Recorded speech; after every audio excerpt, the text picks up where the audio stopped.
Welcome to the Global Businesswomen's Pod, hosted by the Greater Houston Women's Chamber of Commerce. I am Susan Dyson and extremely excited to be your podcast host. In my day job, I am proud to be the CEO, President, and founder of the Chamber. Every Thursday at 6 p.m., we will bring you inspiring stories of women who are leading in the advancement of women and girls. We will take you with us to our premier events.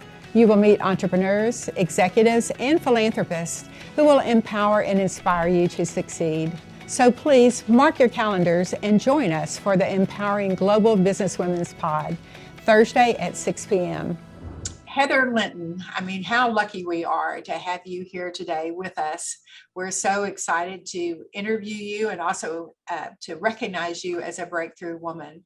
So Heather, I know there are many things when we're looking back in our careers that we think, oh gosh, I could have done this better or do it differently. Is there anything that you would like to share that you would have done differently in your career? I think early in your career, it's really easy to take risks because you may not even know how big of a risk you're taking. And I think it's really important that even as you become established in your career, that you continue to take risks and push yourself outside of your comfort zone. I think sometimes earlier in your career, you're taking risks and then you think you're going to take more risks as you become more established. And sometimes I find that the opposite is true. So that would be my advice, is just to continue to take risks, bet on yourself, and push yourself outside of your comfort zone. Come back to what your original goals were and make sure you're staying true to those. And if you find that you've gotten too comfortable, or if you're not staying true to what your original purpose was, that you're finding ways to get that back into your career. You might do that through a chamber, or it might even be outside of your organization, but make sure that you're pushing yourself beyond your comfort zone. That is great advice, great advice. And I know that all of us have had mentors or people that really were influential and really helped us decide on what career to go into. And so please share one of the mentors that really stand out, or a sponsor. And also we would love to hear how your mother and father influenced you and the difference between the two. So my mom was a really big influencer in my career. She was a single mother of 3 girls. And so for her, what was a really stressful time in her life, working 3 jobs, for me was a really great time, because I didn't mind being the kiddo that got tucked into the corner booth while she was working one of her jobs at a deli. It was probably really stressful for her, but I got to see her work really hard. I got to see her use her creativity. And it was, it's always had such a lasting impact on me that you can bring your talent to the table, but you also have to be willing to work hard, and just knowing that that's always going to be part of the game. It was infused in me at an early age that, you're never going to be able to outperform great talent if you don't work really hard.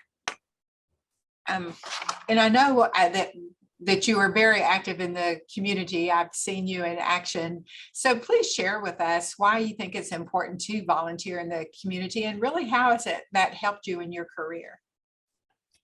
I think volunteering in the community is so important because you have the opportunity to touch other people's lives, and there's so many opportunities to do that. For me, I work at a healthcare organization, so I get to fulfill a lot of my passions around access to care, and helping people to find equity in their healthcare through my job.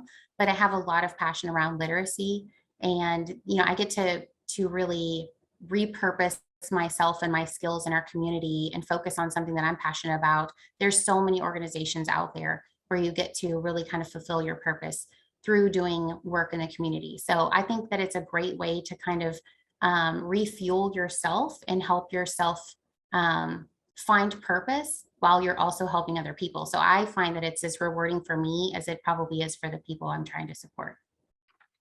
That's great. Well, you've accomplished so many things in your young career. I still feel like that you have so much ahead of you. I can't wait to see what your next chapter is going to be. But please share with us several of the accomplishments that you're particularly proud of.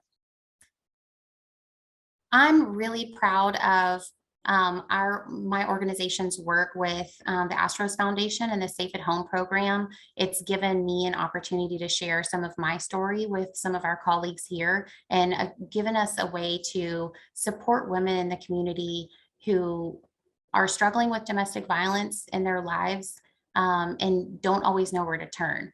My mother struggled with domestic violence and ended up as a single mother. And I think she really struggled to remove herself from that situation because she wasn't sure how she was going to support three young girls. And it's all too common, especially in a post-pandemic environment, that women are struggling with abuse. And so it's been really rewarding for us to be involved in that safe at home program so that we can help women find ways out of those situations, and safe harbors, safe homes, and safe places to stay, because it really has such a big impact on the entire family. And I guess there's nothing like sharing that the experience has happened with you, because sometimes, when you're experiencing things like that, you think you're alone, or, that no one else has experienced what you're experiencing. So gosh, kudos to you for taking that on as your passion. And if you were looking back, and if you could write your biography, what would you really want your legacy to be? How do you want Heather Linton to be remembered?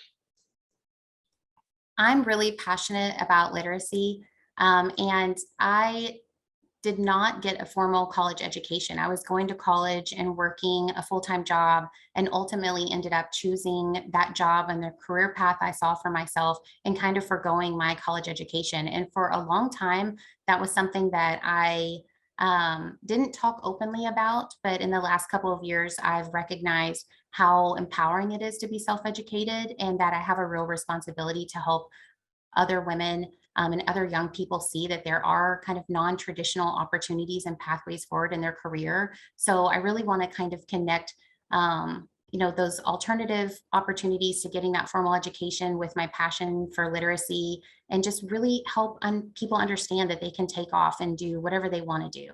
It's all a matter of what you put your mind to and how willing you are to work yourself to get the education and skills that you need to succeed.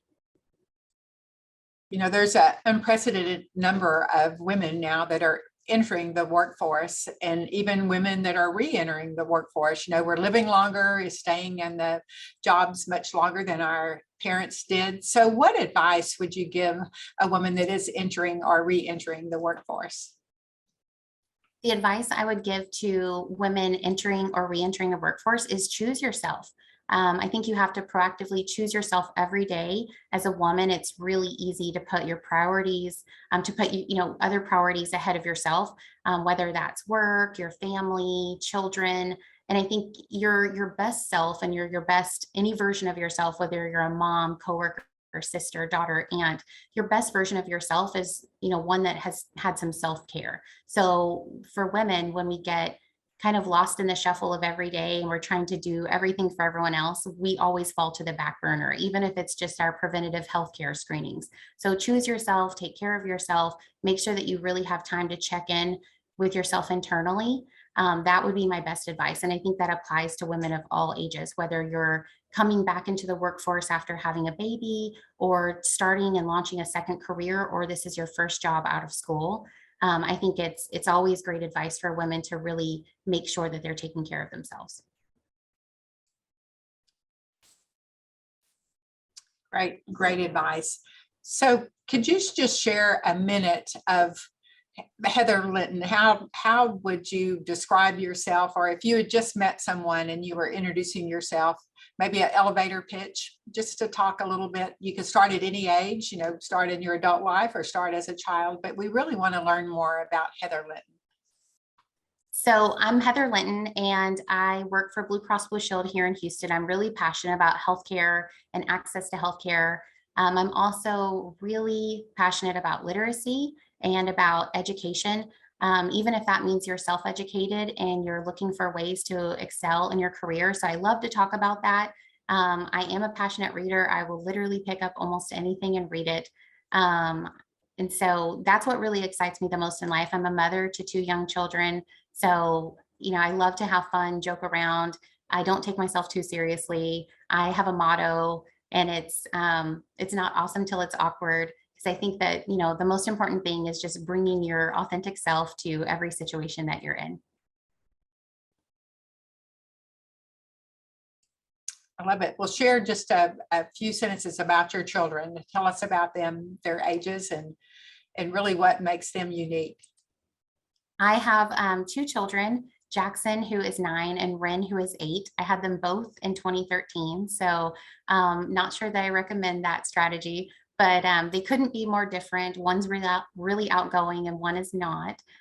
So it's really fun to, try to help shape two completely unique individuals and help them figure out what their dreams are and how to accomplish them. And it's been really one of the most rewarding things I've ever done, is to be a mom.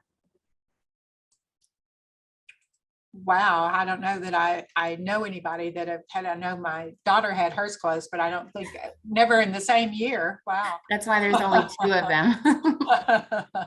Oh, that's amazing. So in wrapping up today, I really would like to hear one word that best describes you. So if you could share one word that makes you a breakthrough woman, what would that word be?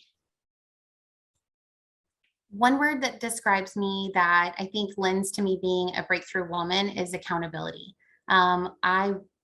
It's a value that I try to live through every day, and it's almost always the filter I'm going to run every scenario through is, am I showing up for people? Am I showing up for myself? Am I doing what I need to do for my family and my coworkers?